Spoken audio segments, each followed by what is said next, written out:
توکل کو مضبوط کرنے کے کچھ طریقے بیان کر دیں ہمارے آڈینس کے لیے۔ دنیا کی ہر چیز سے مایوس ہو جائیں اللہ، تو اللہ پر توکل کامل ہوتا ہے۔ جب تک آپ کا دنیا کی کسی چیز پر بھروسہ رہتا ہے نا، تو اللہ پر توکل کامل نہیں ہو سکتا، جزوی بھروسہ ہوگا۔ آپ کہتے ہیں کہ یار بس ایک تیرا سہارا ہے اور ایک اللہ کا سہارا ہے، تو چلیں آپ پہلے یہ والا سہارا استعمال کر لیں، صحیح، پھر اللہ تعالیٰ کہتا ہے پھر آ جانا میرے پاس۔ تو آپ کیوں نہیں کہتے بس صرف اللہ کا سہارا ہے؟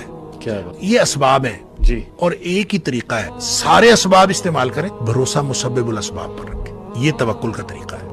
جب آپ اسباب استعمال کرتے ہوئے بھروسہ بھی اسباب پر کرتے ہیں نا، تو پھر اللہ کی مدد نہیں آتی۔ ان ینصرکم اللہ فلا غالب لکم، اگر اللہ کی مدد آ رہی ہو تو تمہارے اوپر کوئی غالب نہیں آ سکتا۔